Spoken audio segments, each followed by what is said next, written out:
MCQs batch first की पहली class है। यहाँ पर हम बात करने वाले हैं यूट्यूब प्रैक्टिस सेट 1.1। यहाँ पर 1.1 इसलिए लिखा गया है क्योंकि आपके जो YPS हैं, यूट्यूब प्रैक्टिस सेट हैं, जो हमारा एमसीक्यूज का बैच रहता है, ये फर्स्ट बैच है और इस फर्स्ट बैच की ये पहली वीडियो है। जैसा कि आप सभी को पता है, YPS जो हमारी सीरीज आज से स्टार्ट हो रही है, एप्लीकेशन के ऊपर भी आपको 25 टेस्ट दिए जा रहे हैं। ये 25 मॉक टेस्ट हैं। कंप्लीट आपको मिक्स्ड क्वेश्चन इसके अंदर मिलने वाले हैं।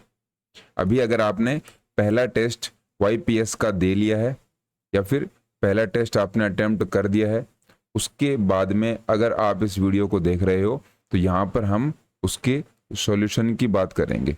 कंप्लीट हम सॉल्यूशन देखेंगे। इसमें हम सारे जो ऑप्शंस हैं, 4 ऑप्शंस को डिस्कस करेंगे। यहाँ पर दे भी रखा है कंप्लीट सॉल्यूशन, इसके साथ साथ टॉप 50 MCQs। और अगर आपने अभी तक YPS जो MCQs का कोर्स है वो अवेल नहीं किया है, अगर नहीं लिया है तो डिस्क्रिप्शन में या फिर पिन्ड कमेंट में आपको लिंक मिलेगा एप्लीकेशन का, और ये डायरेक्ट आपको कोर्स का लिंक भी मिल जाएगा। उस पर आप क्लिक कीजिए और डायरेक्ट वहां पर इस कोर्स को आप ले सकते हैं। इससे क्या होगा, आपके 25 टेस्ट हैं वो अच्छे तरीके से कवर हो जाएंगे। इसके साथ साथ आपको PDF भी प्रोवाइड करवाई जाएगी। जब आप वो टेस्ट दे देते हैं, टेस्ट देने के बाद आप जब यहाँ पर YouTube पर उन क्लासेस को देखते हैं, वीडियो देखते हैं, तो कंप्लीट सोल्यूशन आपको मिलेगा। जो भी आपके डाउट्स रहते हैं उनके कंसेप्ट आपके यहाँ पर YouTube के ऊपर क्लियर हो जाएंगे। इसके साथ साथ आपको उस कोर्स के अंदर वीडियो, PDF और मॉक टेस्ट तो पहले ही मिल रहे हैं। 3 महीने की इसमें हमने वैलिडिटी रखी है।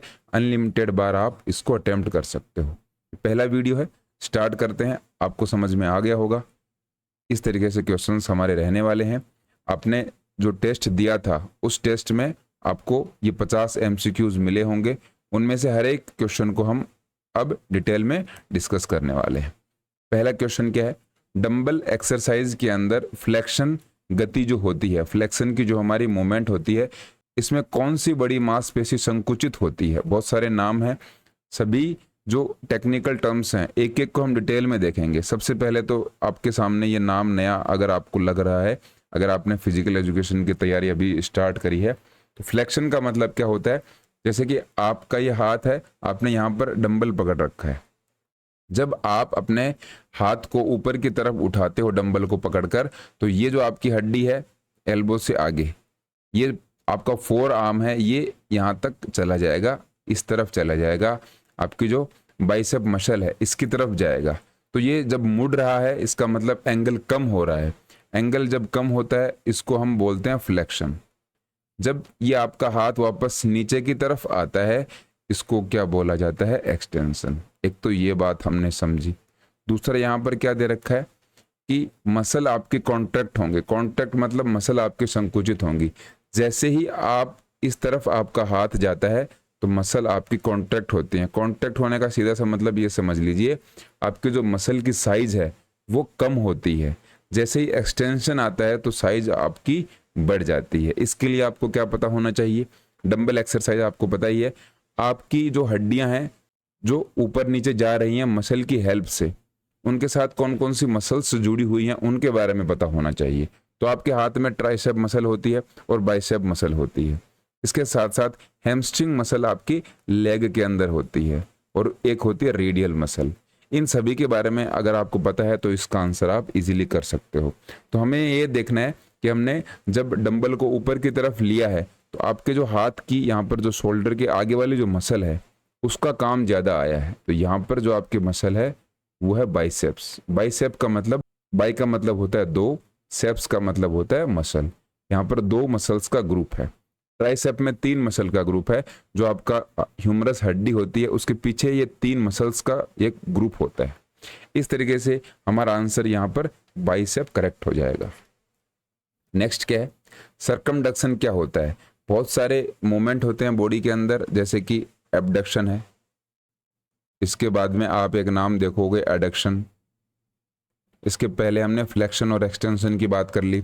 एबडक्शन क्या होता है, आपकी जो बॉडी है, ह्यूमन बॉडी है, उससे दूर कोई अगर आप एक्सरसाइज या फिर मूवमेंट करते हो वो होता है एबडक्शन। आपकी बॉडी की तरफ कोई मूवमेंट हो रहा हो वो होता है adduction.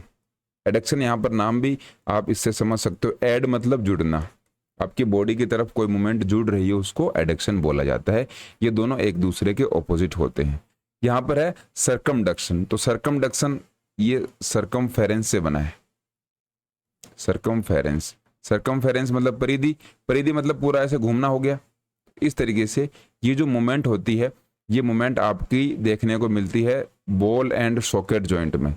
Ball and socket joint आपकी बॉडी में कहाँ पर होता है, तो ये आपको मिलेगा आपके शोल्डर्स में और आपकी हिप जॉइंट में। आप देखते होंगे आपके जो शोल्डर्स और हिप जॉइंट के मूवमेंट हैं, इसमें आप चारों तरफ अपने हाथ और पैरों को घुमा सकते हो। इसलिए सरकमडक्शन का मतलब अगर हमसे पूछा जाए तो हमें ये पता है कि ये हमारे जॉइंट की मूवमेंट है। सरकमडक्शन सबसे शानदार आप बॉल एंड सॉकेट जॉइंट के अंदर देखते हो, क्योंकि वहां पर सबसे ज्यादा मूवमेंट होती है। जॉइंट्स भी आगे हम धीरे धीरे जैसे क्वेश्चंस कवर होते रहेंगे, हम समझते रहेंगे कि जॉइंट्स कितने टाइप्स के होते हैं और कौन कौन से जॉइंट्स हमारी बॉडी में कहाँ पर होते हैं।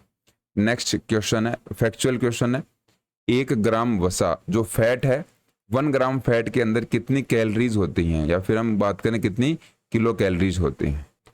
तो अगर आपको पता हो, हमसे क्वेश्चन इसी तरीके से पूछे जाते हैं, कार्बोहाइड्रेट, प्रोटीन और फैट, इन तीनों में हमें 1 ग्राम में कितना कैलोरी या फिर एनर्जी होता है। तो कार्बोहाइड्रेट और प्रोटीन है उसमें तो आपको मिलेगा 4.1 किलो कैलोरीज। इस तरीके से क्वेश्चन पूछे जाते हैं। फैट में सबसे ज्यादा एनर्जी, सबसे ज्यादा कैलोरी होती है, यहाँ पर आपका आंसर करेक्ट हो जाएगा 9.1 किलो कैलोरी। नेक्स्ट है, स्टार्टिंग ब्लॉक का प्रयोग किस खेल में होता है। सबसे पहले तो आपको स्टार्टिंग ब्लॉक के बारे में पता होना चाहिए। तो इसका आंसर अगर हम देखें तो एथलेटिक्स आंसर है, इसी से हम इसको समझेंगे। एथलेटिक्स में क्या होता है, जब भी हम बात करते हैं स्प्रिंट रेसेस की, शॉर्ट डिस्टेंस की जो रेसेस हैं, इनमें आपकी आ गई 100 मीटर, 200 मीटर और 400 मीटर। ये जो रनिंग के कंपटीशन होते हैं, छोटे कॉम्पिटिशन्स होते हैं, इनमें क्या होता है, जब एथलीट दौड़ता है तो इस तरीके से ब्लॉक होते हैं, ये ऐसे ऐसे हो गए और यहाँ पर इस तरीके से ब्लॉक होते हैं, जमीन के अंदर इनको कील से गाड़ देते हैं। एक आपका पैर यहाँ पर होगा और दूसरा पैर यहाँ पर होगा।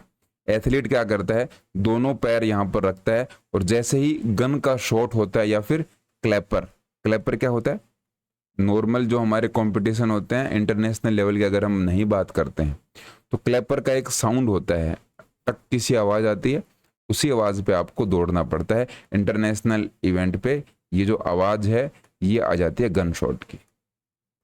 अब जैसे ही आपने यहाँ से फोर्स लगाया, फोर्स लगाने का मतलब है कि आप 100 मीटर में पीछे से तो भाग कर आ नहीं सकते, एक लाइन बनी हुई है, यहीं से स्टार्ट करोगे, तो इस लाइन के ऊपर ही ये स्टार्टिंग ब्लॉक्स रखे जाते हैं और फिर यहाँ से आप दौड़ना शुरू करते हो। ये स्टार्टिंग ब्लॉक्स हैं, 3 टाइप से इनको लगाया जाता है, जैसे कि बंच स्टार्ट, मीडियम स्टार्ट और इलोंगेटेड स्टार्ट। ये 3 टाइप के स्टार्ट होते हैं। स्टार्ट का मतलब कुछ नहीं है, अगर आपकी हाइट ज़्यादा है तो आप इलोंगेटेड स्टार्ट का इस्तेमाल करते हो। इसका क्या मतलब है, ये दोनों जो ब्लॉक्स हैं इनके बीच में डिस्टेंस है वो ज़्यादा हो जाएगी। मीडियम जो स्टार्ट होता है उसके अंदर ये डिस्टेंस कम है, बंच स्टार्ट में ये डिस्टेंस बहुत कम हो जाएगी। मतलब ये जो ब्लॉक ए है और ये ब्लॉक बी है, ये आपस में इनकी दूरी कम हो जाती है। बंच स्टार्ट को कई बार हम बुलेट स्टार्ट भी कह देते हैं। इस तरीके से इनको आपको याद रखना है। बाकी कबड्डी, फुटबॉल, हॉकी के अंदर स्टार्टिंग ब्लॉक्स का यूज नहीं किया जाता। नेक्स्ट है, पूर्ण ऋणात्मक सहसंबंध को कैसे दर्शाया जाता है। स्टैटिस्टिक्स का क्वेश्चन है।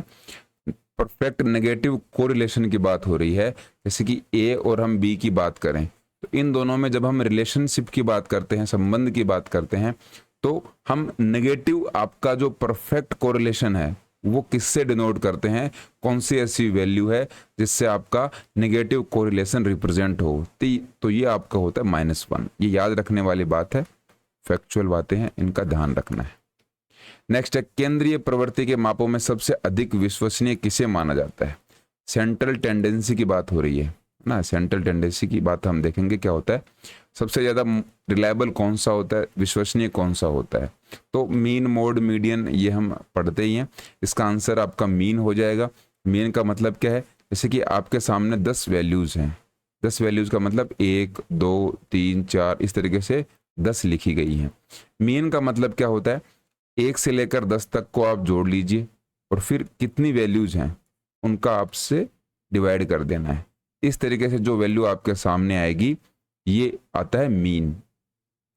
हिंदी में बात करें तो जितनी राशियां हैं, राशियों का योग बट्टे राशियों की संख्या, या फिर इंग्लिश में बात करें तो number of values upon count of values, मतलब कितनी इनकी काउंटिंग है, इससे हम निकाल लेते हैं एक मीन, निकाल लेते हैं, माध्य निकाल लेते हैं। इसीलिए यहाँ पर सेंट्रल टेंडेंसी की बात करते हैं या फिर केंद्रीय प्रवृत्ति के जो माप हैं उनकी बात करें तो सबसे ज़्यादा विश्वसनीय हम मीन को ही मानते हैं। 1 मीटर में कितने गज होते हैं, बहुत ही इंटरेस्टिंग क्वेश्चन है। 1 मीटर में 1.094 गज होते हैं, याद रखने की बात है, फैक्चुअल क्वेश्चन है। 1 यार्ड में कितने फिट होते हैं, तो 1 यार्ड की अगर हम बात करें तो 3 पॉइंट कुछ इस तरीके से आपको फिट मिलेंगे। इस तरीके से इसको आप याद रख सकते हो। राइस का पूरा नाम पूछा गया है, तो राइस का पूरा नाम तो हम देखेंगे इससे पहले, और इसमें एडवांसमेंट हो चुका है, जैसे कि अभी नाम इसका प्राइस कर दिया गया है, और एडवांस में लेकर जाते हैं तो प्राइस की जगह इसको प्राइसर भी कहने जाने लग गया है।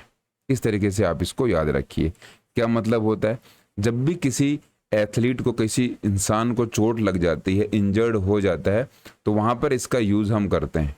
सबसे पहले अगर हम पी की बात करें तो चोट लग गई, चोट लगने वाली जगह पर आप सबसे पहले क्या कर दीजिए, उसकी प्रोटेक्शन कीजिए, हिलना डुलना वगैरह नहीं हो, सबसे पहले उसका प्रोटेक्शन होनी सबसे ज़्यादा ज़रूरी है। प्रोटेक्शन हो गई, उसको बांध दिया, कहीं पर उसको स्टेबल कर दिया। नेक्स्ट आर का मतलब क्या है, अब उसको रेस्ट देना है, मोमेंट वहाँ पर नहीं होनी चाहिए। इसके बाद में आई का क्या मतलब है, आई में होता है आपकी आइसिंग, आप वहाँ पर बर्फ़ लगाइए, मोच वगैरह अगर आई है तो बर्फ़ का इस्तेमाल कीजिए, आइसिंग बहुत ज़रूरी है, उससे सूजन कम होगा, ब्लड सर्कुलेशन वहाँ पर नहीं जाएगा, इससे दर्द भी कम होता है। नेक्स्ट है एलिवेशन। एलिवेशन में क्या होता है, जहाँ पर चोट लगी है उसको थोड़ा सा आप ऊपर उठा लीजिए। ऊपर उठाने का मतलब आपका जो हार्ट है, हार्ट से थोड़ा सा आप ऊपर उठा लीजिए। पैर में अगर चोट लगी है तो ये कोशिश कीजिए, जहाँ पर व्यक्ति अगर लेटा हुआ है उसके हार्ट से वो चोट जो पैर में लगी है उसको ऊपर उठा लेंगे। इससे क्या होगा, हार्ट से जो ब्लड सर्कुलेशन जाएगा वो कम हो जाएगा। इससे पहले क्या है, कंप्रेशन है, तो एलिवेशन तो हमने देख लिया, इससे पहले कंप्रेशन आता है। कंप्रेशन में क्या होगा, कंप्रेशन में हम उस जगह को दबा लेते हैं, खून वगैरह नहीं बहे और ज़्यादा ब्लीडिंग ना हो, इसलिए उसको दबा ले जाता है। तो ये सीक्वेंस ध्यान में रखना, हमने पहले एलिवेशन की बात कर ली थी, एलिवेशन से पहले सी आता है, लास्ट में है आर। आपसे अगर नहीं संभल रहा है, आपने फर्स्ट एड दे लिया, उसके बाद में आप क्या कर देते हो, रेफर कर देते हो। रेफर किसको करना, रेफर टू डॉक्टर। आजकल एग्जाम में प्राइस सर पूछा जाता है, इसको ध्यान में रखना। इसी तरीके से हमारा आंसर यहाँ पर ये हो जाएगा, रेस्ट, आइस, कंप्रेशन और एलिवेशन। हमने RICE की फुल फॉर्म देखी है, लेकिन इसके अंदर हमने P और R को और ऐड कर दिए, यहाँ पर P और R, इन दोनों को भी ध्यान में रखना है। आजकल क्वेश्चन इस तरीके से पूछे जाते हैं। नेक्स्ट है, स्ट्रेटजी कब बनाई जाती है। तो स्पोर्ट्स में हम स्ट्रेटजी की बात करते ही हैं, रणनीति बनाते ही हैं। ये रणनीति दोनों ही टाइम पर बनती है, ये खेल से पहले भी बनती है और खेल के दौरान भी, ड्यूरिंग द गेम बनती है। कैसे बनती है, मान लीजिए कोई फुटबॉल का ही मैच है, टीम गेम है, इसमें हम देखते हैं कि सामने जो आपके 11 खिलाड़ी हैं, 11 खिलाड़ियों में कौन सा खिलाड़ी अच्छा है, कौन सा खिलाड़ी कमज़ोर है, उनकी हम सभी स्टडी करते हैं। खेल से पहले हमें ध्यान में रखना है, मान लीजिए 2 उनके मेन प्लेयर हैं, तो मेन प्लेयर्स को कैसे टारगेट करना है, उनको एंगेज कैसे रखना है, खेल से हम उनको बाहर कैसे कर सकते हैं। बाहर रखने का मतलब यह है कि चोट की बात नहीं कर रही, बाहर रखने का मतलब है उनको इस तरीके से एंगेज रखो ताकि वो कम से कम उनके पास बॉल आए और गोल ना कर सकें। इससे क्या होगा, आपको बेनिफिट मिलेगा। पहले आपने ये स्ट्रेटजी बना ली, अब आपका गेम स्टार्ट हो चुका है। स्टार्ट होने के बाद अब आप स्ट्रेटजी बनाते हो during the game. During the game आप खेल के दौरान जो स्ट्रेटजी बनाते हो वो सबसे ज़्यादा इंपॉर्टेंट होती है, क्योंकि खेल से पहले जो आपने स्ट्रेटजी बनाई है, टाइम जब आप खेलते हो ड्यूरिंग द गेम वो स्ट्रेटजी चेंज हो सकती है। इसलिए आपकी जो स्ट्रेटजी है वो कॉन्स्टेंट नहीं होनी चाहिए कि हमने बना दिया अब उसी पे रहना है। जैसे जैसे गेम की सिचुएशंस चेंज होती हैं आपकी स्ट्रेटजी में भी चेंज होना चाहिए। नेक्स्ट है एडक्शन और अबडक्शन क्या है, ये बात हमने कर ली थी। पहला जो हमारा दूसरा क्वेश्चन था उसमें देख लिया था। एडक्शन और अबडक्शन क्या होता है, जोड़ की गति, जॉइंट की मूवमेंट होती है। एडक्शन मतलब आपकी जो बॉडी है, जैसे कि आप खड़े हो, इस तरीके से आप खड़े हो, अब आपका ये जो हाथ है ये मान लीजिए आपकी बॉडी की तरफ आ रहा है, तो बॉडी की तरफ आ रहा है इसका मतलब आपने एडक्शन जो मूवमेंट है वो किया है। इसके बाद में आपका हाथ बॉडी से दूर जा रहा है, बॉडी से दूर जाने का मतलब ये एबडक्शन का मूवमेंट हो गया। इस तरीके से ध्यान में रखना है। नेक्स्ट है कोरिलेशन को किससे दर्शाया जाता है, रिप्रेजेंट करते हैं कोरिलेशन को आर से, है ना। ये यहाँ पर को लिखा हुआ है लेकिन रिलेशन से इसको डिनोट करते हैं, ये आपको ध्यान में रखना है। ये स्टैटिस्टिक्स में हम सिंबल का बात करें तो ये क्वेश्चन हमें देखने को मिलते हैं। फिर है इथाइल क्लोराइड गैस का प्रयोग खेल चिकित्सा शास्त्र में कहाँ किया जाता है। स्पोर्ट्स मेडिसिन के अंदर हम एथिल क्लोराइड या फिर इथाइल क्लोराइड गैस का इस्तेमाल करते हैं। बहुत ही इंटरेस्टिंग सी बात है। ये हम यूज करते हैं कोल्ड स्प्रे के अंदर। आपके कहीं पर भी चोट लग जाती है, मान लीजिए यहाँ पर चोट लग गई और यहाँ पर हम क्या कर देते हैं, वो कोल्ड स्प्रे फेंक देते हैं। कोल्ड स्प्रे किस तरीके से काम करती है थोड़ा सा इसके बारे में अगर मैं आपको बताऊं तो जैसे ही यहाँ पर कोल्ड स्प्रे लगाया आपको क्या होता है, पेन होना बंद हो जाता है और एक्चुअल में यहाँ पर पेन हो रहा है। ये किस तरीके से काम करता है, जो आपका सेंट्रल नर्वस सिस्टम है, दिमाग है, ये मान लीजिए आपका माइंड है, यहाँ पर जो सिग्नल पहुँचता है ये सिग्नल अब पहुँच गया है ठंड का, है ना, कि कोल्ड यहाँ पर हो चुका है। कोल्ड और हीट का जो सिग्नल है वो दिमाग सबसे पहले उसको एक्सपीरियंस करता है। सबसे पहले कोल्ड या फिर हॉट, ठंडा या फिर गर्म है, उसके ऊपर आपका दिमाग सबसे पहले रिएक्ट करेगा। अब आपको दर्द भी हो रहा है लेकिन मान लीजिए ये 3 लेयर हैं, तो ये जो लेयर है यहाँ पर आपको ठंड लगी है, यहाँ पर हीट लगी है या फिर कोल्ड है। कोल्ड स्प्रे हम अगर स्प्रे कर रहे हैं तो आपको ठंड का फील हो रहा है, तो इसमें आपके दिमाग के पास सबसे पहले सिग्नल जाएगा ठंडी होने का आपके दिमाग के पास। अब सेकंड नंबर पर क्या है, पेन की बात हो रही है, दर्द की बात हो रही है, ये यहाँ पर दर्द हो रहा है, आपके दिमाग के पास सबसे पहले ये सिग्नल जाएगा ठंडे का। ठंडे का सिग्नल गया तो जो दर्द का सिग्नल है वो आपके पास दिमाग के पहुंचा ही नहीं। इससे क्या होगा, आपको ये दर्द फील नहीं होगा। इस तरीके से कोल्ड स्प्रे काम करता है। अगर यहाँ पर कोल्ड की जगह हॉट होता, हीट अगर दी जाती तो वहाँ पर हीट का सिग्नल जाएगा। इसीलिए कई बार देखा जाता है कमर में दर्द होता है तो हॉट या हीट थेरेपी दी जाती है। हीट थेरेपी से क्या होगा, जो हीट का इलेक्ट्रिकल सिग्नल है वो आपके दिमाग में जैसे पहुंचता है तो दर्द को भूल जाता है। इस तरीके से कोल्ड स्प्रे काम करता है। इथाइल क्लोराइड आपको ध्यान में रखना है। नेक्स्ट है सिग्मा एक्स अपॉन एन किसका सूत्र है, ये फॉर्मूला पूछा है। इस तरीके से ये फॉर्मूला होता है एक्स अपॉन एन, ये हमने पहले देखा है। अगर आप इसको सही से देख पा रहे हो तो ये आपका मीन का फॉर्मूला है। एक्स मतलब जितने आपके पास संख्याएं हैं और एन मतलब नंबर ऑफ वैल्यूज। जैसे हमने देखा था ना 1, 1 + 2 + ऐसे 10 तक आपके पास संख्याएं हैं, लास्ट में 10 से डिवाइड कर दिया था। अधिकतम प्राप्तांक में से न्यूनतम प्राप्तांक को घटाया जाए तो क्या प्राप्त होता है। मिनिमम स्कोर से मैक्सिमम स्कोर को हम घटाते हैं या फिर मैक्सिमम से मिनिमम को घटाते हैं तो हमें क्या मिलता है, हमें रेंज मिल जाती है कि कहाँ से कहाँ तक रेंज है।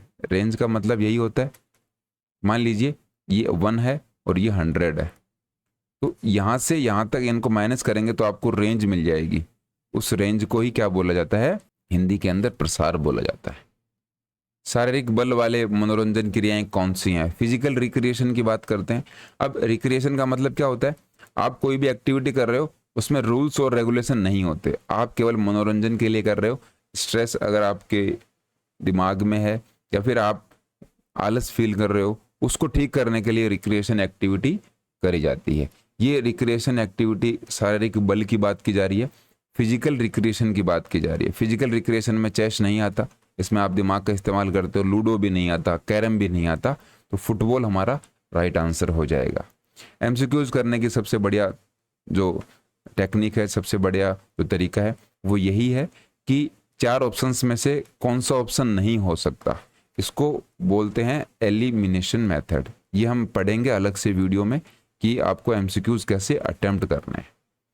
जन्मदिन की पार्टी निम्न में से कौन सी मनोरंजन गतिविधि के अंदर आती है? जन्मदिन की जो पार्टी है वो कौन सा आपका रिक्रिएशनल एक्टिविटी होगा, क्योंकि इसके अंदर आप नाचते हो, गाते हो, एक दूसरे के साथ बात करते हो, तो उससे क्या स्ट्रेस आउट आदमी होता है। तो ये रिक्रिएशनल एक्टिविटी है, इसको हम सामाजिक या फिर सोशल रिक्रिएशनल एक्टिविटी बोलते हैं, क्योंकि इसमें आपका फ्रेंड और फैमिली ये सब इंक्लूड होते हैं, तो वो सारा सोशल या फिर सामाजिक आपकी एक्टिविटी हो जाती है। नेक्स्ट है हाइड्रोथेरेपी के अंतर्गत नहीं आता। तो हाइड्रोथेरेपी, तो पहले आपको ये समझना है, हाइड्रो का मतलब ही होता है पानी या फिर वाटर। ऐसी थेरेपी जिसमें पानी या फिर वाटर का इस्तेमाल किया जाता है उसको बोलते हैं हाइड्रोथेरेपी। तो हाइड्रोथेरेपी के अंदर क्या नहीं आता? क्रायोकाइनेटिक्स, स्टीम बाथ, व्हर्लपूल बाथ, ये तीनों आते हैं, लेकिन आपका जो अल्ट्रासाउंड है ये नहीं आता। अल्ट्रासाउंड में वेव्स का इस्तेमाल किया जाता है, इलेक्ट्रिकल वेव्स हैं, इलेक्ट्रॉनिक वेव्स हैं, उनका इस्तेमाल किया जाता है। इन तीनों के अंदर जैसे क्रायो है, स्टीम है, व्हर्लपूल है, ये तो हमने मसाज का जो टॉपिक हमारे जो कोर्स के अंदर है उसमें देखा ही है बहुत ही डिटेल से। तो यहाँ पर पानी का इस्तेमाल होगा, लेकिन अल्ट्रासाउंड के अंदर नहीं होता। खेल के दौरान किसी खिलाड़ी को मोच आ जाए, ये इंपॉर्टेंट है, तो प्राथमिक उपचार फर्स्ट एड के रूप में सबसे पहले किसका प्रयोग किया जाता है? स्प्रेन और स्ट्रेन आपको अगर नहीं पता हो तो हम बात कर लेते हैं। एक तो है स्प्रेन, एक है स्ट्रेन। ये समझने से पहले आपको 2 बातों के बारे में और पता होना चाहिए। एक तो होता है लिगामेंट, एक होता है टेंडन। ये दोनों क्या होते हैं? आपकी बॉडी के कनेक्टिंग टिश्यू हैं, मतलब आपकी बॉडी में कुछ ना कुछ जोड़ रहे हैं। क्या जोड़ रहे हैं? लिगामेंट जोड़ता है आपकी हड्डी को दूसरी हड्डी से। एक हड्डी जो दूसरी हड्डी से जुड़ी हुई है वो लिगामेंट से जुड़ी होती है। टेंडन क्या करता है? टेंडन भी हड्डी को जोड़ता है, लेकिन किससे जोड़ता है? वो जोड़ता है आपकी मसल से, आपकी मांसपेशियों से हड्डी को जोड़ने का काम टेंडन करता है। अब स्प्रेन क्या होता है? स्प्रेन होती है लिगामेंट की इंजरी, स्ट्रेन होती है टेंडन की इंजरी। मतलब आपकी हड्डी और मसल को जोड़ने वाला जो कनेक्टिंग टिश्यू है उसके अंदर मोच आ जाए तो वो टेंडन की इंजरी है, मतलब आपकी बॉडी के अंदर स्ट्रेन आ गया। स्पेन होता है मोच आ जाना, मोच मतलब ये लिगामेंट की इंजरी है। हड्डी को हड्डी से जोड़ने वाली जो प्रॉब्लम है उसको स्प्रेन कहा जाता है, लिगामेंट इंजरी कहते हैं। अगर बात करें दोनों में से ज़्यादा डेंजरस या फिर ज़्यादा खतरनाक कौन सी होती है, या फिर जो ठीक होने में ज़्यादा टाइम लेती है, वो होती है स्प्रेन। स्प्रेन जल्दी से ठीक नहीं होती। लिगामेंट इंजरी को मेजर इंजरी कहा जाता है। अगर किसी के लिगामेंट की इंजरी है और ज़्यादा लिगामेंट उसका फट गया है, जैसे कि 2 हड्डियां आपस में जुड़ रही हैं और यहाँ से मान लीजिए ये लिगामेंट है, ये लिगामेंट मान लो फट गया, खराब हो गया, टूट गया, तो थोड़ा सा टाइम लगता है, उसकी रिकवरी थोड़ी सी मुश्किल होती है। अब यहाँ पर हम बात कर रहे थे फर्स्ट एड की। स्प्रेन के अंदर फर्स्ट एड में हमने देखा भी था, क्या करेंगे हम? सबसे पहले आइसिंग देंगे, बर्फ़ का इस्तेमाल करेंगे। क्यों करेंगे ये पहले हमने जो प्राइस का देखा था वहाँ पर समझ लिया था कि बर्फ़ लगाने से सूजन कम होगा, स्वेलिंग कम होने के साथ साथ वहाँ पर ब्लड सर्कुलेशन कम जाता है, उससे क्या होगा कि आपको दर्द का एहसास कम होता है। नेक्स्ट है घुटने में चोट लगने की संभावना विशेषकर किस खेल में ज़्यादा होती है? नी की इंजरी बात हो रही है। नी की जो इंजरी होगी, नी की इंजरी भी किस कैटेगरी के अंदर आती है? लिगामेंट कैटेगरी के अंदर आती है। तो लिगामेंट कैटेगरी की जो इंजरी है या फिर नी की इंजरी है कौन से खेल में सबसे ज़्यादा होगी? तो ये आपको देखने को मिलती है फुटबॉल के अंदर, क्योंकि फुटबॉल में जब हम खेलते हैं तो पैर का इस्तेमाल तो फुटबॉल के अंदर होगा ही सबसे ज़्यादा, तो इसकी चोट लगने की संभावना सबसे ज़्यादा रहती है। स्विमिंग, टेबल टेनिस और वॉलीबॉल वैसे ही हम एलिमिनेट कर सकते हैं। किसी क्रिया को कम से कम समय में करना क्या कहलाता है? कोई भी काम आप बहुत ही कम समय में करते हो, शॉर्टेस्ट टाइम के अंदर कर देते हो, उसको बोला जाता है एजिलिटी। मतलब यहाँ पर कोई स्टार्टिंग लाइन है और यहाँ पर पहुँचना है। एक बार एक आपने command the run and go, या फिर गो की कमांड दी मान लीजिए, तो कुछ लोग यहाँ पर बैठे हैं, 10 लोग बैठे हैं, ये कितने जल्दी उस पर रिएक्ट करते हैं। इसका क्या मतलब हुआ?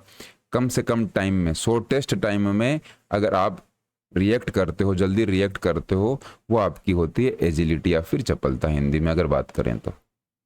उस क्षमता को क्या कहते हैं, जिसमें मांसपेशियां या मांसपेशी का जो समूह है लंबे समय तक उच्च गति बनाए रखते हैं। उच्च गति का मतलब है हाई स्पीड आप मेंटेन करते हो लंबे समय तक। लंबे समय तक करने का बाद अगर हम करें तो उसको हम एंडोरेंस बोलते हैं। एंडोरेंस का मतलब सीधा सीधा ये होता है, आपको मान लीजिए थकान भी हो रखी है, थकान को अगर हम इंग्लिश में देखें या फिर टेक्निकल टर्म में फटीग कहा जाता है। जब आपको थकान हो गई, थकान होने के बावजूद, थकान होने के बाद भी आप कंटिन्यू उस काम को करते चले जाते हो, इसका मतलब वो होती है एंडोरेंस, जिसको सहन शक्ति कहा जाता है।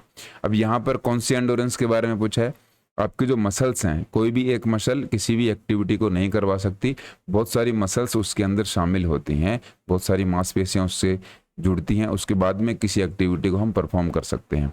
यहाँ पर हाई स्पीड की बात हो रही है, इसका क्या मतलब है, आपने यहाँ से भागना स्टार्ट किया और यहाँ तक, मान लीजिए ये 2 किलोमीटर की रनिंग है, इस 2 किलोमीटर की रनिंग में आपने मैक्सिमम स्पीड को अचीव किया। मान लीजिए आप 16 किलोमीटर पर आवर की स्पीड से दौड़ते हो, 16 किलोमीटर पर आवर की स्पीड से आप दौड़ते हो। ये जो आपकी स्पीड स्टार्टिंग लाइन पर थी, यही स्पीड आपकी लास्ट तक रही। इसका मतलब आपकी जो मैक्सिमम स्पीड थी उसको आपने मेंटेन रखा और लगातार मेंटेन रखा। इसका क्या मतलब हुआ, स्पीड तो आपने मेंटेन रखी है और लगातार रखी है, इसका मतलब एंडोरेंस की बात यहाँ पर और हो गई, तो इसको हम स्पीड एंडोरेंस कह सकते हैं। ऑप्शन में स्पीड एंडोरेंस कहाँ पर है, ये रहा, गति सहन शक्ति या फिर स्पीड एंडोरेंस। रिएक्शन कैपेसिटी क्या होती है, आप कितनी जल्दी रिएक्ट करते हो। लोकोमोटर कैपेसिटी क्या होती है, लोकोमोटर का मतलब होता है आपकी बॉडी कितनी मूवमेंट करती है, लोकोमोटर का मतलब चलना ही होता है, उसकी कितनी कैपेसिटी है। और मूवमेंट स्पीड, आप कितनी जल्दी मूवमेंट करते हो, ये एक एजिलिटी का पार्ट है, या फिर हम बात करें कोऑर्डिनेशन के अंदर इसको हम शामिल करते हैं। नेक्स्ट है खेल समाप्ति के पश्चात खिलाड़ी को क्या करना चाहिए। खेल समाप्ति भी यहाँ पर ले सकते हैं, या फिर कोई एक्टिविटी, कोई एक्सरसाइज आप करते हो उसके बाद आपको क्या करना चाहिए। तो कोई भी आप एक्सरसाइज करते हो उससे पहले आपको करना है वार्म अप। यहाँ पर जो पहला ऑप्शन है ये करना चाहिए। वार्म अप में क्या करते हो, आपकी जो मसल्स हैं, मसल्स के अंदर आपको ब्लड सप्लाई पहुंचानी है। जब कोई आप एक्टिविटी करते हो उससे पहले आपकी मसल्स के अंदर ब्लड सप्लाई नहीं रहती, वहाँ पर ब्लड सप्लाई पहुंचानी है, आपकी मसल्स और बॉडी को गर्म करना है, हीटअप करना है। उसके बाद में क्या होगा, जब आप वार्म अप करते हो उसके बाद में कोई एक्टिविटी करते हो तो आपको इंजरी नहीं आएगी, चोट नहीं लगेगी, क्योंकि आपकी बॉडी अब एक्टिव मोड में आ चुकी है। आपने वो एक्टिविटी कर ली, एक्सरसाइज कर ली, इसके बाद में आप क्या करोगे, तो कोई भी एक्सरसाइज या एक्टिविटी करने के दौरान आपकी बॉडी के अंदर लैक्टिक एसिड जमा हो जाता है, जो कि हमारी बॉडी के लिए अच्छा नहीं है। वो लगातार अगर हम एक्सरसाइज करते चले जाते हैं तो धीरे धीरे 1-2 घंटे या फिर कुछ टाइम के बाद में आपकी मसल्स से हट भी जाता है, लेकिन उसको जल्दी से हटाने के लिए हमें क्या करना चाहिए, कूलिंग डाउन एक्सरसाइज करने चाहिए। और कूलिंग डाउन एक्सरसाइज करने से क्या होगा, एक तो लैक्टिक एसिड जो आपकी मसल्स के अंदर जमा हुआ है वो निकल जाएगा। दूसरा, कोई एक्सरसाइज करने के बाद में आपको अगर कोई दर्द होता है, आपको क्रैम्प्स आते हैं, प्रॉब्लम्स अगर आप फेस करते हो, वो आपको नहीं आएंगी, क्योंकि आपने अपनी मसल्स से जो काम किया है, बॉडी से जो काम लिया है, उसके बाद में उनको रिलैक्स कर दिया है। तो करेक्ट आंसर हमारा हो जाएगा कूलिंग डाउन या फिर कूल डाउन एक्सरसाइज। ये कोई भी एक्टिविटी या फिर एक्सरसाइज करने के बाद में कूलिंग डाउन हमें एक्टिविटी या फिर एक्सरसाइज करनी चाहिए। नेक्स्ट है ओलंपिक विजेता जिसे पहली बार जैतून की टहनी का मुकुट पहनाया गया था। तो जैतून की टहनी का जो मुकुट पहनाया गया था वो पहनाया गया था कोरोबस को। ऑप्शन ए का आपका करेक्ट हो जाएगा। कोरोबस कहाँ से थे, ये एलिस नाम का एक शहर था, वहां से बिलोंग करते थे। एक इनका नाम आता है कोरोबस ऑफ एलिस। तो 776 में इनको पहली बार जैतून की टहनी, ओलिव की जो टहनियां हैं, लीव्स हैं, उनका मुकुट बनाकर पहनाया गया था। ये पहले ओलंपिक में क्राउन यही मिलता था, कोई इनाम वगैरह नहीं मिलते थे।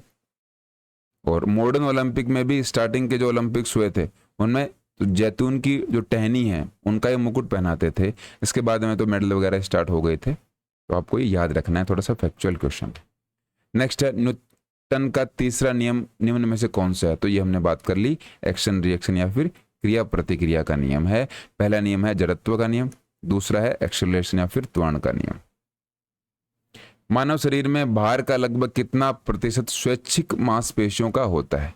वॉलेंटरी मसल्स की बात हो रही है। वॉलेंटरी मसल्स मतलब ऐसी मसल्स जिनसे आप काम लेते हो, आपकी मर्जी से जो काम होगा, जैसे कि आप पेन से लिख रहे हो, हाथ उठा रहे हो, पैर से चल रहे हो, ये सारा आपके हाथ में है। अगर आप नहीं चाहोगे तो ऐसा नहीं होगा। उन मसल्स को बोला जाता है वॉलेंटरी मसल्स। अगर हमारी बॉडी के अंदर टोटल बात करें तो 45% हमारी क्या होती है, मसल्स होती हैं, लेकिन इनमें वॉलेंटरी मसल्स कितनी होती हैं, वो होती हैं 40%। करेक्ट आंसर हमारा हो जाएगा 40% या 40% या फिर 40%। इसके बाद में नेक्स्ट है, कोशिका में ऊर्जा उत्पादन का सक्रिय स्थान कौन सा है? तो power house of the cell, बहुत ही फेमस क्वेश्चन है, कई बार पूछा गया है। माइटोकॉन्ड्रिया इसका करेक्ट आंसर हो जाएगा। कौन सा प्रकार का खेल काम और आनंद नहीं है? 4 ऑप्शन आपके सामने, इनमें से ये बताना है कि कौन सा खेल ना तो आपका काम है और ना ही प्लेजर है। तो सबसे पहले अगर हम बात करें काम क्या होता है, कोई भी आप काम करते हो जिसमें आप एक्टिवली पार्टिसिपेट कर रहे हो और उसमें आपको आनंद आता है, तो काम करने का मतलब आप वॉक कर रहे हो, ये काम है, साइकिल चला रहे हो, ये भी काम है, लॉन्ग ड्राइव कर रहे हो, ये भी आप काम कर रहे हो, ड्राइव करते हो, लेकिन सन बात आप लेते हो, वो कोई काम नहीं है। बी ऑप्शन हमारा या फिर ऑप्शन नंबर सेकंड आपका सही हो जाएगा। आप समझे होंगे कौन सा प्रकार का खेल काम और आनंद नहीं है, मतलब ये काम भी नहीं है और आनंद भी नहीं है। आनंद अगर हो कि मान लो हो सकता है किसी को सनबाथ लेना अच्छा लगता हो, लेकिन काम तो बिल्कुल नहीं है, इसको आप काम नहीं कह सकते, वर्क नहीं कह सकते। ऐसे क्वेश्चंस आते हैं, उनको अप्रोच करने का यही तरीका है। आम लोगों को किस प्रकार का कैंप अधिक आनंददायक लगता है? जो कॉमन लोग हैं उनको कैसा कैंप अच्छा लगता है? तो आम लोग अगर स्पोर्ट्स ट्रेनिंग कैंप में जाएंगे उनकी हालत ख़राब कर देंगे, एनसीसी कैंप में तो और हालत ख़राब रहती है। लीडरशिप कैंप की बात अगर हम कॉमन लोगों के लिए करें तो कोई अच्छी बात नहीं होगी, उनको लीडरशिप से मतलब नहीं है। लेकिन अगर नेचर का कैंप हो, कहीं किसी जंगल में जाके खाना बनाना है, वहाँ पर रहना है, तो ये कॉमन लोगों के लिए इंजॉयबल हो सकता है, क्योंकि वहाँ पर ज़्यादा जोर नहीं आएगा, वो रहेंगे और आराम से इंजॉय करेंगे। नेक्स्ट है, योग आसनों द्वारा स्वास्थ्य का कौन सा घटक बेहतर रूप से विकसित होता है? तो योगासन हम करते हैं, योगासन का मेन मतलब यही होता है, जो भी आप योग करते हो, आसन करते हो, उसमें आपकी फ्लेक्सिबिलिटी अच्छी होनी चाहिए। ये ऑप्शन आपका 3 करेक्ट हो जाएगा। फ्लेक्सिबिलिटी क्या होती है? आपके जो जॉइंट्स हैं वो कितनी ज़्यादा मूवमेंट कर सकते हैं। एक आप नाम देखोगे ROM, इसको सही तरीके से अगर लिखें तो क्या है, ROM। ROM का मतलब यही होता है रेंज ऑफ मोशन। आपके जो जॉइंट्स हैं उनकी रेंज क्या है मोशन की, गति करने की, उसी को फ्लेक्सिबिलिटी कहते हैं। आप ये फील भी करते हो कि जब आप योगासन नहीं करते हो तो आपकी फ्लेक्सिबिलिटी, जैसे कि ऊपर उठना झुकना, इन सभी कामों में दिक्कत होती है। योग जैसे ही आप स्टार्ट कर देते हो, योग करने के बाद आपकी फ्लेक्सिबिलिटी बढ़ जाती है, लचीलापन बढ़ जाता है। यही इसका फायदा है, अच्छे तरीके से सबसे ज़्यादा फ्लेक्सिबिलिटी आपकी बढ़ेगी। नेक्स्ट है, शवासन के क्या लाभ हैं? बहुत सारे लाभ हैं शवासन के बारे में, बहुत सारे बार एग्जाम में क्वेश्चन पूछा जाता है। कई बार तो बीपी के लिए पूछा गया है कि बीपी आपकी नॉर्मल होती है, रिलैक्स होती है। यहाँ पर 4 ऑप्शन में कहीं पर बीपी नहीं है। तो एकाग्रता को सुधारता है, तो शवासन में एकाग्रता सुधारने का काम नहीं होता। पाचन तंत्र को सुधारता है, ऐसी कोई भी एक्टिविटी नहीं करते जिससे आपका पाचन तंत्र में सुधार हो। रेस्पिरेटरी सिस्टम का भी कोई रोल नहीं है, क्योंकि आप शवासन के अंदर बस अपने आप को इस तरीके से सौंप देते हो कि आप जैसे सो रहे हो। एक्चुअल में तो इसका मतलब है शव का आसन, शव जैसे पड़ा रहता है उसी तरीके का आपको आसन करना है। तो रिलैक्स आपको ये कर देगा, आपको रिलैक्स फील करता है। अगर किसी के गाइडेंस में ये आसन करते हो तो आपको ये निश्चित रूप से फील भी होगा। नेक्स्ट है, टर्नवेरिन आंदोलन को शुरू किया था। टर्नवेरिन आंदोलन कहाँ पर स्टार्ट हुआ था? तो ये हुआ था आपके जर्मनी के अंदर। जर्मनी में बहुत सारे बड़े नाम हुए हैं, लुडविग जॉन का नाम, जॉन बेशडो, ये सारे बड़े नाम हुए हैं, लेकिन टर्नवेरिन आंदोलन स्टार्ट किया था लुडविग जॉन ने। एक ऑप्शन अब आपका करेक्ट हो जाएगा। जॉन बेशडो के बारे में भी कई पूछते हैं, कई बार क्वेश्चन पूछा गया है। तो जो फिलैंथ्रोपियन जो सोसाइटी थी, इसका अगर हम सही तरीके से लिखें तो फिलैंथ्रोपियन, इथ्रोपियन कई जगह थ्रोपियम भी लिखा होता है, तो इसमें आपको कंफ्यूज नहीं होना है। फिलैंथ्रोपियम सोसाइटी जॉन बेशडो ने स्टार्ट करी थी। नेक्स्ट है, बैरन पियर डी कुबर्टिन का नाम किससे संबंधित है? तो पियर डी कुबर्टिन हम सभी को पता है, अगर हमने ओलंपिक्स पढ़ा है तो 1894 में इन्होंने IOC की स्थापना कर दी थी, इंटरनेशनल ओलंपिक कमेटी। इसकी स्थापना करने का श्रेय बैरन पियर डी कुबर्टिन को जाता है। इसके 2 साल बाद पहला ओलंपिक ये करवाते हैं। पेरिस फ्रांस से आते हैं और पहला जो प्रेसिडेंट है ओलंपिक के वो ये ना बन के देमेत्रियस विकेलस जो कि फ्रांस से ही थे उनको बनाते हैं। 2 साल तक वो रहते हैं देमेत्रियस विकेलस, उसके बाद में ये खुद प्रेसिडेंट बन जाते हैं 1896 में। इसका क्या मतलब हुआ? आपसे कोई क्वेश्चन पूछे तो आपको ये बताना है पियरी डी कुबर्टिन का संबंध सबसे पहले तो किससे है? मॉडर्न ओलंपिक गेम से है, आधुनिक ओलंपिक खेल के जन्मदाता फादर, कुछ भी आप इनका नाम अगर लेना चाहो तो ले सकते हो। इन्हीं की देन है कि आज हम मॉडर्न ओलंपिक्स की बात करते हैं। ये सेकंड प्रेसिडेंट थे आईओसी के, इसको आपको ध्यान में रखना है। पहले प्रेसिडेंट देमेत्रियस विकेलस थे, कई साल तक ये रहे थे, उसके बाद में ऑनरेरी प्रेसिडेंट भी इनको ओलंपिक कमेटी ने बनाया था। नेक्स्ट है सिखाई में किस प्रकार का अभिप्रेरण या फिर मोटिवेशन सबसे अधिक प्रभावी होता है? लर्निंग की बात कर रहे हैं, कौन सा मोटिवेशन आपको सबसे ज्यादा मोटिवेट करता है? तो एक बहुत ही सिंपल सा एग्जाम्पल से आप समझ जाओगे। मान लीजिए आपकी कोई एग्जाम सामने आ रही है, उस एग्जाम के लिए आपको तैयारी करनी है, पढ़ना है, सिलेबस कवर करना है, मॉक टेस्ट देने हैं, वीडियोस देखनी है, बहुत सारे आपके पास काम है, नोट्स बनाने हैं। अब ये जो आप काम करना है इसके लिए आप 3 से 4 दिन तक तो अच्छे तरीके से मोटिवेट रहते हो। उसके बाद में आप क्या वेट करते हो? ऐसी कोई वीडियो देख लूं जो मेरे को मोटिवेट कर दे और उस मोटिवेशन के बाद मैं वो काम कर सकूं। बाहर से ये मोटिवेशन लिया गया है, ये होता है एक्सटर्नल मोटिवेशन। एक्सटर्नल मोटिवेशन की वैलिडिटी 3-4 दिन भी नहीं होती, कुछ घंटों में ये खत्म हो जाता है। अब सबसे अच्छा क्या रहेगा? जब आपका जो मोटिवेशन है वो अंदर से आए, मुझे इस एग्जाम को इस तरीके से क्लियर करनी है, ये मेरी स्ट्रेटजी होनी चाहिए। किसी भी मोटिवेशन की वीडियो की आपको जरूरत ना पड़े, कोई भी आपको मोटिवेशन ना दे रहा है, उसके बाद भी आप लगातार कंटिन्यू तैयारी कर रहे हो, इसका मतलब है आपके अंदर ही मोटिवेशन है। इसको बोलते हैं इंटरनल मोटिवेशन। सबसे बेस्ट मोटिवेशन यही है। जो भी दुनिया में लोग सक्सेसफुल हुए हैं उनके अंदर इंटरनल मोटिवेशन सबसे ज्यादा था, वो खुद से ही मोटिवेटेड थे, उनको पता है क्या करना है। इसलिए करेक्ट आंसर हमारा हो जाएगा इंटरनल मोटिवेशन। सबसे अधिक प्रभाव यही होता है। जैसा बोलते सुना भी होगा कि जब तक आपके अंदर आग नहीं लगेगी आप कुछ भी नहीं कर पाओगे, कुछ भी अचीव नहीं कर पाओगे। वो सब कुछ होता है इंटरनल मोटिवेशन की वजह से। लोगों की भिन्नता किस में पाई जाती है? तो लोगों की भिन्नता तो बहुत सारी चीज़ों में पाई जाती है। फिजिकल स्ट्रक्चर सभी इंसानों का अलग होता है। सारे लोग जो हैं उनका फिजिकल स्ट्रक्चर या फिर शारीरिक बनावट आपको अलग ही मिलेगी। इसके बाद में क्या है? साइकोलॉजिकल स्ट्रक्चर, मनोवैज्ञानिक बनावट भी अलग मिलेगी। हर इंसान अलग तरीके से सोचता है, उसकी आर्ट और टैलेंट भी आपको अलग मिलता है। तो ऑप्शन 4 हमारा करेक्ट हो जाएगा। सभी लोगों में अलग अलग क्वालिटीज मिलते हैं। इस तरीके से ये क्वेश्चन था। नेक्स्ट है 15 टीमों की नॉकआउट प्रतियोगिता में तीसरा व चौथा स्थान निकालने हेतु कितने मैच होंगे? तो देखिए, जहां कहीं भी नॉकआउट टूर्नामेंट की बात होती है तो मैचेस निकालने का तो सीधा सा यही फॉर्मूला है। फॉर्मूला कई बार पूछ लेते हैं, वो है n-1। n मतलब नंबर ऑफ टीम्स। यहाँ पर कितनी टीम थी? 15 टीम थी, एक माइनस कर दिया, इसका मतलब 14 मैच होने चाहिए।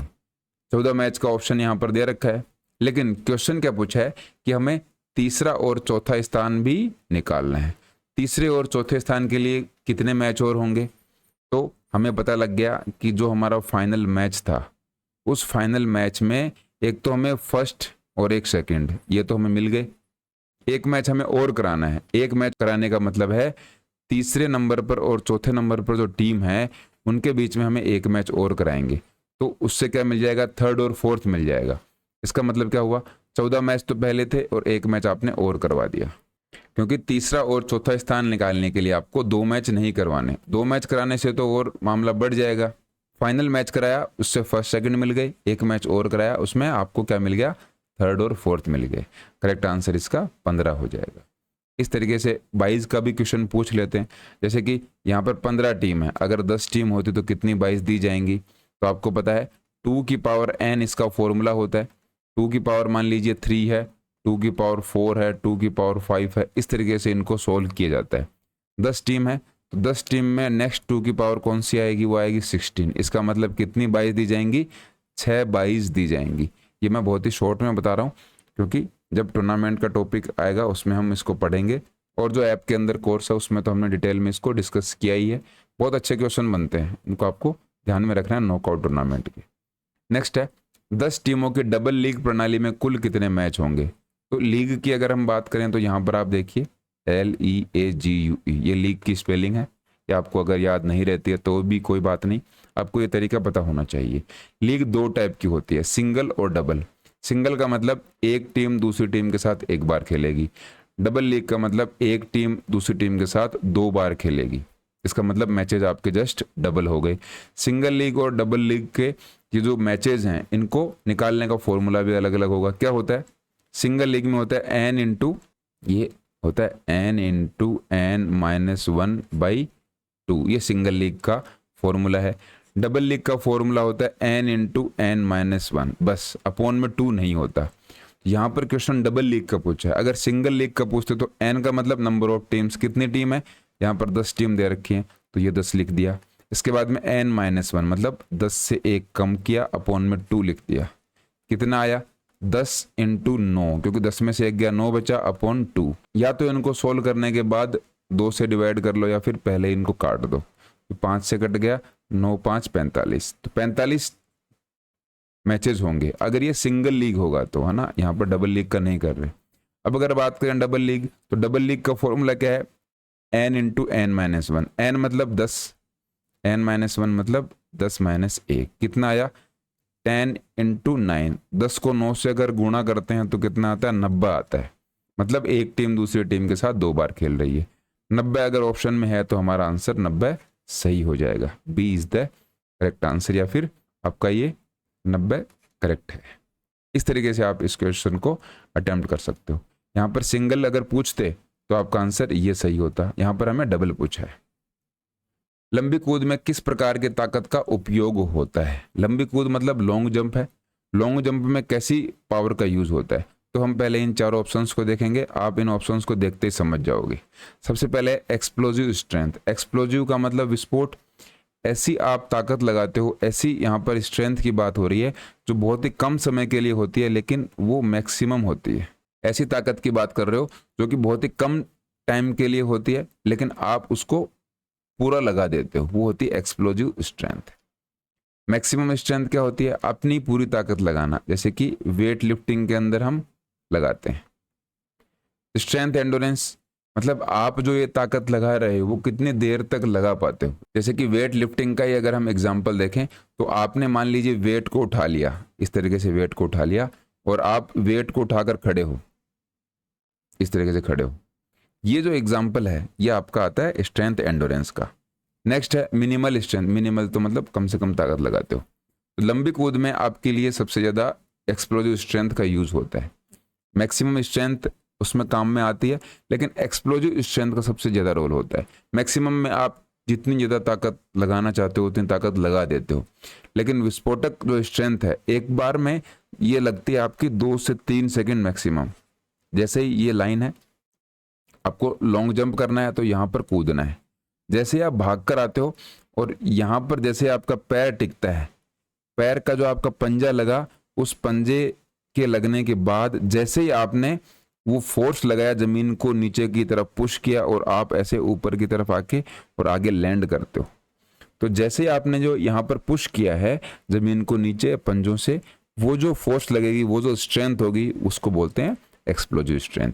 वेट लिफ्टिंग के अंदर भी एक्सप्लोजिव स्ट्रेंथ लगती है, मैक्सिमम स्ट्रेंथ भी लगती है। दोनों स्ट्रेंथ वहां पर काम में आते हैं। मैक्सिमम मतलब आपने पूरी ताकत लगाई है, एक्सप्लोजिव मतलब झटके से ऊपर जब उठाते हो आप इस वेट को वेट लिफ्टिंग के अंदर, वहां पर मैक्सिमम स्ट्रेंथ काम में आती है। स्ट्रेंथ का टॉपिक स्पोर्ट्स ट्रेनिंग के अंदर है, डिटेल में आप इसको वहां पर समझ सकते हो।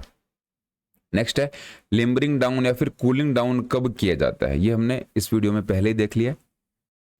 लिम्बरिंग डाउन और कूलिंग डाउन दोनों ही एक ही बात है, कंफ्यूज नहीं होना है। ये आप कोई भी एक्टिविटी के बाद करते हो, खेल के पश्चात। यहाँ पर आपके लिए गेम भी आ सकता है और यहाँ पर आपको ऑप्शन में एक्सरसाइज भी मिल सकता है, दोनों ही आपके सही होंगे। नेक्स्ट है कबड्डी खेल के अंदर लोना के लिए कितने अंक दिए जाते हैं। लोना मतलब सामने वाली टीम को आपने पूरा आउट कर दिया तो आपको कितने अंक मिलेंगे, तो आपको मिलते हैं 2 पॉइंट। लोना उसी को बोलते हैं। बहुत ही सिंपल सा क्वेश्चन है, एग्जाम में कई बार ये पूछा गया, इंपॉर्टेंट हो जाता है। बास्केटबॉल खेल में 3 अंक मैदानी गोल एरिया की दूरी कितनी होती है। 3 पॉइंटर बोलते हैं इसको, 3 पॉइंट फील्ड भी बोलते हैं। 3 पॉइंट फील्ड, जैसे कि यहाँ पर नेट लगा हुआ है, यहाँ पर मान लीजिए बास्केट लगी हुई है, तो ये इस तरीके से डी होता है, ये 6.75 दूरी होती है। इस डी से बाहर और इस साइड भी अगर ये बास्केट लगा हुआ है और ये रही डी। अब ये जो एरिया होता है ये 6.75 का एरिया है। यहाँ से आप जब शूट करते हो और फेंकते हो बॉल को और सीधा बास्केट अगर हो जाती है तो आपको मिलते हैं 3 पॉइंट। ये जो 3 पॉइंट है ये मीटर की बात हो रही है। 6.75 मीटर से जब आप बॉल को थ्रो करते हो और बास्केट हो जाती है उसको 3 पॉइंट मिलेंगे। नेशनल डिसिप्लिन स्कीम की बात हो रही है, कब लॉन्च हुई थी? सिंपल सा क्वेश्चन, 1954 को, 1954 में नेशनल डिसिप्लिन स्कीम को लॉन्च किया गया था। भारत ने दूसरी बार एशियाई खेल किस वर्ष में आयोजित किए थे? तो एशियन गेम्स की अगर बात करें तो पहले तो भारत ने 1951 के अंदर ही आयोजित कर दिए थे। उसके बाद में कुछ साल बाद 1982 के अंदर हमने एशियन गेम्स ऑर्गेनाइज किए थे, एशियन गेम्स। और फिर 2010 के अंदर हमने क्या किए थे? कॉमनवेल्थ गेम्स को ऑर्गेनाइज किया था। ऑप्शन में आप 2010 देखकर करेक्ट मत कर देना, क्योंकि 2010 में हमने कॉमनवेल्थ गेम्स राष्ट्रमंडल खेलों का आयोजन किया था। एशियन गेम्स का आयोजन हमने अभी 2 बार ही किया है, 1951 न्यू दिल्ली और 1982 नई दिल्ली के अंदर हमने इनका आयोजन किया था। उसी के बाद आप देखोगे कि साई की स्थापना वगैरह ये सब होनी स्टार्ट हो गई थी।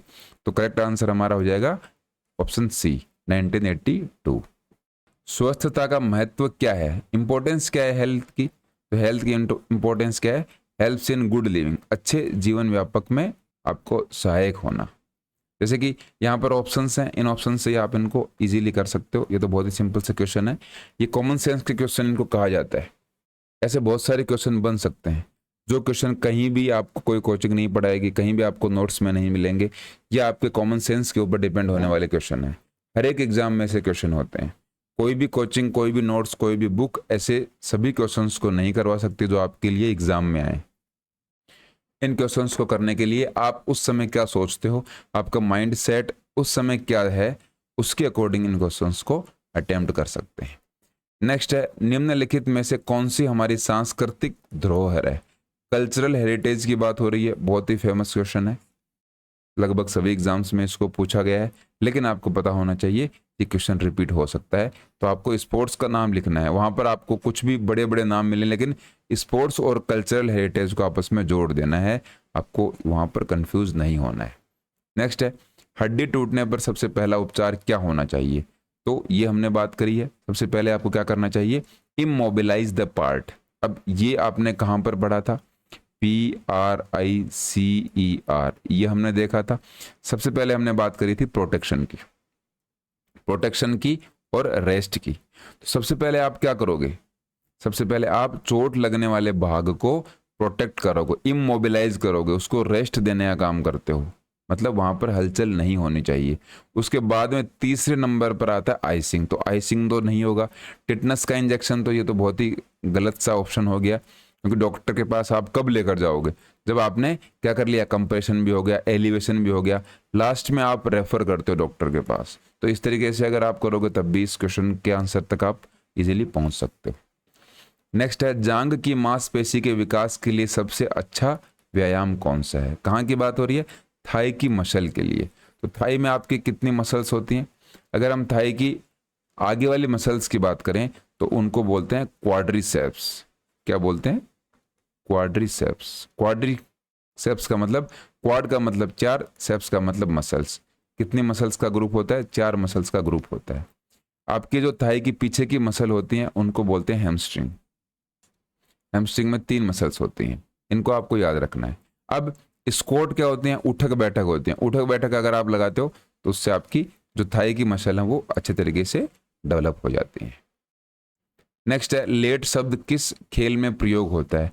तो ऑप्शन में टेबल टेनिस, वॉलीबॉल, कॉफ बॉल और सॉफ्ट बॉल दिया हुआ है। लेट जो वर्ड है ये अगर आप देखें तो जो भी रैकेट के स्पोर्ट हैं वहां पर यूज होता है। रैकेट के स्पोर्ट कौन कौन से हैं? इस क्वेश्चन का आंसर तो टेबल टेनिस हो जाएगा। टेबल टेनिस के अलावा अगर हम देखें बैडमिंटन है, बैडमिंटन के बाद अगर हम देखें तो टेनिस है। इन तीनों स्पोर्ट में आप लेट का यूज करते हो। लेट का मतलब कुछ नहीं होता, सिंपल सा है। लेट का मतलब री सर्विस। आप अगेन सर्विस करते हो। लेट में क्या होता है, जैसे कि नेट है और नेट है, आपने सर्विस करी, बॉल यहाँ पर नेट में लग गई, शटलकॉक नेट में लग गई और सामने की साइड में वहां पर गिर गई जहां पर गिरनी चाहिए थी। तो जो अंपायर है, जो रेफरी है, वो क्या बोलता है, रीसर्विस, या फिर सीधा लेट बोल देता है। लेट मतलब आप इसको दोबारा सर्विस कीजिए। इसकी जो टाइमिंग होती है वो अनलिमिटेड बार यहाँ से हो सकती है। कई बार ऐसा होता है कि मैच के बीच में कुछ और ऑब्जेक्ट आ जाए, सामने वाला खिलाड़ी तैयार नहीं हो, इस तरीके से ये लेट बोला जाता है। लेट होता है रीसर्विस के लिए, इसको आपको ध्यान में रखना है। ऑप्शन सेकंड हमारा करेक्ट हो जाएगा। नेक्स्ट है, ओलंपिक खेलों को पुनर्जीवित करने का एकमात्र उद्देश्य क्या था। हमारे जो ओलंपिक गेम्स हैं उनको रिवाइव हमने क्यों किया। उनका रिवाइव करने का सीधा सा मतलब था, जो बैरन पियरी डी कुबर्टिन थे, जो कि फ्रांस से थे, जो कि मॉडर्न ओलंपिक्स के जन्मदाता जिनको कहते हैं, उन्होंने क्या किया, सारे देश अलग अलग तरीके से एक दूसरे के साथ लड़ाई कर रहे थे, कोई भी देश एकजुट नहीं थे। उसके लिए उन्होंने क्या किया, उनकी हार्मनी, राष्ट्रों के बीच में सौहार्द बढ़ाने के लिए ओलंपिक गेम्स को स्टार्ट किया। हम देखते भी हैं, जैसे कि रशिया और चाइना के बीच में कोई वार हो, या फिर रशिया चाइना और यूएस के बीच में कोई अगर वॉर होती है, लेकिन जब ओलंपिक गेम्स आते हैं तो ये सारे देश आपस में एक दूसरे के साथ पार्टिसिपेट करते हैं। भले ही ये एक दूसरे के साथ बात नहीं करें, लेकिन ओलंपिक गेम्स के अंदर एक दूसरे के साथ ये पार्टिसिपेट करेंगे, वहाँ पर खेलेंगे, मेडल्स वगैरह की इनकी कंपटीशन भी चलता रहता है। इस तरीके से मॉडर्न ओलंपिक्स ने क्या किया है, हार्मनी क्रिएट करी है, सौहार्द की भावना जो कि सारे देश हैं उनके बीच में क्रिएट करने का काम किया है। ये थे इस वीडियो के 50 MCQs। आपने ये वीडियोस देखे, उससे पहले आई होप आपने जो ऐप है वहाँ पर मॉक टेस्ट दे लिया होगा। पहला मॉक टेस्ट फ्री है, इसको आप दे सकते हो। आपके कितने नंबर आए हैं, 50 क्वेश्चन है और हर एक क्वेश्चन 2 नंबर का है, इसका मतलब टोटल 100 नंबर है। आप कमेंट में ज़रूर बताइए कि आपके कितने नंबर बने हैं। कमेंट में देख के हम पता करेंगे कि क्वेश्चन का लेवल आगे हम क्या रखने वाले हैं। यहाँ पर जो क्वेश्चन थे इजी क्वेश्चंस को ही लिया गया है। इसके बाद में आपके जो मॉक टेस्ट हैं, जैसे कि ये 1.1 था, इसके बाद में 1.2, ऐसे करते करते 1.25 तक हम लेकर जाएंगे। 25 मॉक टेस्ट आपको मिलेंगे। इसकी PDF आपको जल्दी ही कहाँ पर मिल जाएगी, जो आपका कोर्स है YPS का कोर्स है यूट्यूब प्रैक्टिस सेट का, वहाँ पर PDF का सेक्शन है, उसी फोल्डर में आपको PDF मिलेगी। जैसे जैसे ये वीडियो यूट्यूब के ऊपर आते रहेंगे वैसे वैसे आपको उनकी PDF भी अवेलेबल होती रहेगी। PDF की सबसे शानदार बात है कि आप इनका प्रिंट आउट भी ले सकते हो। प्रिंट आउट लेकर आप इनको जब मर्जी हो तब इनको पढ़ सकते हो, प्रैक्टिस कर सकते हो। कमेंट्स में आप अपना स्कोर ज़रूर बताना ताकि हमें पता हो और आपकी भी रैंकिंग का उसमें पता लग जाए कि कितने जो स्टूडेंट्स हैं उनके स्कोर किस किस लेवल पर आ रहे हैं। आई होप आपको वीडियो अच्छा लगा होगा, समझ में आया होगा। नेक्स्ट वीडियो के लिए तैयार रहिए और जो मॉक टेस्ट है नेक्स्ट, उनको भी आप एप्लीकेशन के ऊपर देते रहिए। YPS जो हमारा कोर्स है 199 इसकी प्राइस रख दी गई है।